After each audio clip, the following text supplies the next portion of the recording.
समादरणीय धार्मिक सज्जनवृंद, वैदिक संस्कृति में 4 आश्रम और 4 वर्णों का विधान किया गया है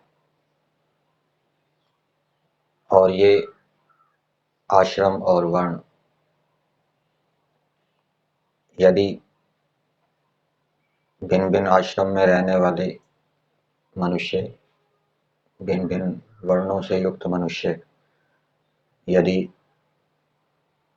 वेद के अनुसार अपने आश्रम के वर्णों के धर्मों का पालन करते हैं तो उससे राष्ट्र की भी उन्नति होती है। जिस राष्ट्र के अंदर आश्रम व्यवस्था नहीं है, वर्ण व्यवस्था नहीं है, वो वेग से, गति से उन्नति नहीं कर सकता। ब्रह्मचर्य आश्रम के अंदर ब्रह्मचारी के अनेक कर्तव्य कर्म बताए गए हैं, व्यवहार बताए गए हैं। ब्रह्मचारी को ब्रह्मचर्य आश्रम में कैसे रहना चाहिए। सत्यार्थ प्रकाश के तीसरे समोल्लास में संस्कार विधि में, वेदारंभ संस्कार में बहुत सी बातें ब्रह्मचारी के विषय में बताई गई है कि उसको क्या करना चाहिए, आचार्य के साथ उसको कैसा व्यवहार करना चाहिए। संस्कार विधि में दिया है प्रिय आचरण करना चाहिए और प्रातः और सायं आचार्य को नमस्कार करना चाहिए। और महर्षि दयानंद जी ने ये जो बातें संस्कार विधि में अथवा सत्यार्थ प्रकाश में लिखी है, ये मनुस्मृति, गृह्य सूत्र आदि के आधार पर लिखी है।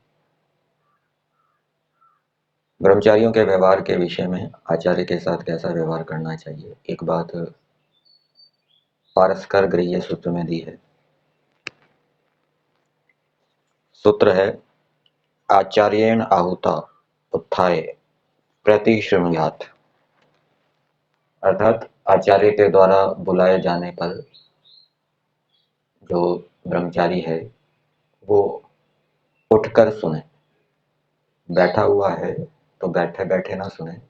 आचार्य आ रहा है, बुला रहा है, उसके कमरे में आया और उसको कुछ कहा या बुलाया तो वो बैठे बैठे जवाब ना दे कि मैं आ रहा हूँ, आता हूँ। उठकर वो क्या है, सुने।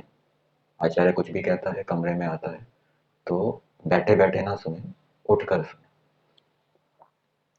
फिर आगे बताया शयानम चेत आसीनम, यदि लेटा हुआ है और आचार्य आ गए तो वो लेटा लेटा ना सुने आचार्य की बात को, बैठकर सुने। और आसीनम चेत तिष्ठन्तम, यदि बैठा हुआ है तो खड़ा होकर आचार्य की बात को सुने। और तिष्ठन्तम चेत, और यदि खड़ा हुआ है, आचार्य जी कमरे में आए कुछ बात बताने के लिए, वो दूर खड़ा हुआ है तो अभिक्रामन, अर्थात समीप आकर सुने, वहीं दूर खड़ा खड़ा होकर न सुने।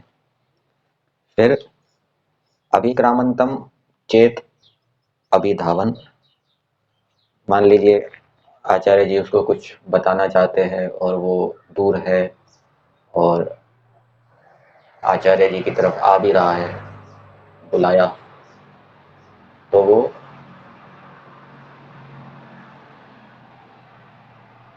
भागकर, दौड़कर आचार्य के समीप आकर आचार्य की बात को सुने। तो इसी का अर्थ किया है आचार्य के बुलाते समय विद्यार्थी यदि सोया हो तो बैठकर, बैठा हो तो खड़ा होकर, खड़ा हो तो आगे बढ़कर, और आचार्य की ओर आ रहा हो और आचार्य कुछ उसको बुलाए, उसको सुनाना चाहे तो वो दौड़कर उत्तर दे। फिर आगे दिया है इसका क्या फल होता है, उसका फल अगले सूत्र में बताया। स एवं वर्तमानो अमुत्र अद्य वसति इति तस्य सनातकस्य कीर्तिर्भवति। तो इसका अर्थ किया है इस प्रकार का आचरण करता हुआ ब्रह्मचारी यहाँ रहता हुआ भी, कहाँ, वो आचार्य के अधीन गुरुकुल में रहता हुआ भी मानो स्वर्ग में निवास करता है और स्नातक होने पर अतिशय यश को प्राप्त करता है। तो ब्रह्मचारी यदि यश को प्राप्त करना चाहता है और जिस स्थान पर वो रह रहा है आचार्य के अधीन गुरुकुल में, वो यदि ऐसा व्यवहार करेगा तो वो एक प्रकार से स्वर्ग में रह रहा है, उसको सुख की प्राप्ति होगी। आचार्य का प्रिय आचरण करेगा तो सुख की प्राप्ति होगी और आचार्य का अप्रिय आचरण करेगा तो दुख की प्राप्ति होगी। फिर मनुस्मृति में एक बात और बताई है, चक्रिणो दशमिस्थस्य रोगिणो भारिणः स्त्रियः स्नातकस्य च राज्यस्य पंथादेयो वरस्य च। रास्ता किसको देना चाहिए?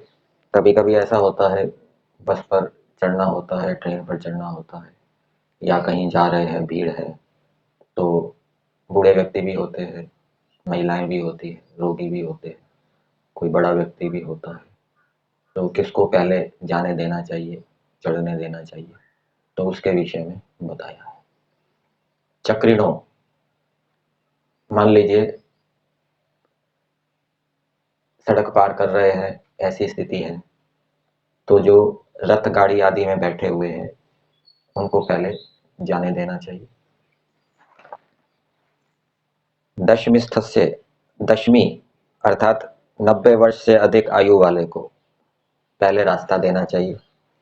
मान लीजिए कोई बहुत बुजुर्ग व्यक्ति है, 90 वर्ष या 80 वर्ष हमसे बड़े हैं, और बस में चढ़ रहे हैं, ट्रेन पे चढ़ रहे हैं, तो या कहीं जा रहे हैं, भीड़ है, निकलना है, तो उनको पहले रास्ता देना चाहिए।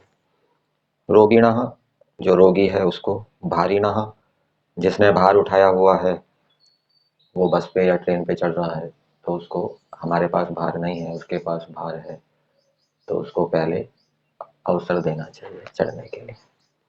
स्त्रियः, इसी प्रकार से स्त्री को पहले रास्ता देना चाहिए। स्नातकस्य, और स्नातक है, गुरुकुल का स्नातक है, उसको पहले रास्ता देना चाहिए। दूसरा व्यक्ति, मान लीजिए अभी ब्रह्मचारी है, वो पढ़ रहा है, अभी स्नातक नहीं हुआ, और एक व्यक्ति और है, स्नातक है, तो स्नातक को भी चढ़ना है और ब्रह्मचारी को भी चढ़ना है, तो वो पहले किसको रास्ता देगा? स्नातक को रास्ता देगा कि आप चढ़ें। फिर राजा को पहले रास्ता देना चाहिए। राजा जा रहा है तो उसके मार्ग में कोई बाधा नहीं होनी चाहिए।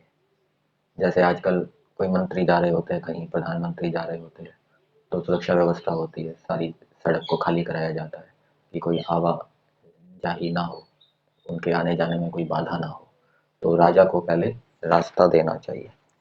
और फिर आगे कहा, वरस्य च, जो दुल्हा है उसको पहले रास्ता देना चाहिए।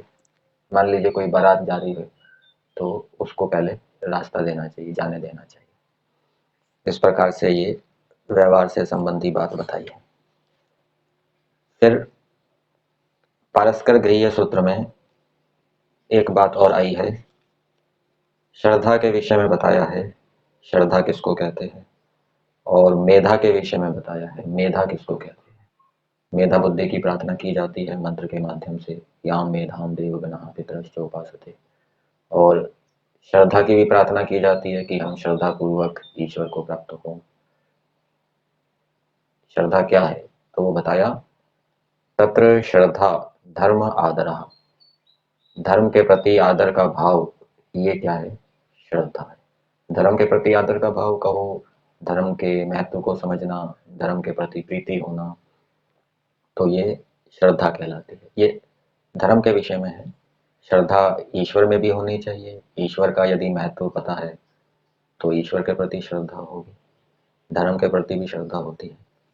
फिर मेधा किसको कहते हैं, उसके विषय में बताया, धारणा शक्ति, जो धारणा शक्ति है वो मेधा है। मतलब कि जो पढ़ा सुना है वो उपस्थित रहे, भूले ना, उसको मेधा बुद्धि कहते हैं। तो ये पारस्कर गृह्य सूत्र के अंदर कुछ बातें आपके सामने रखी।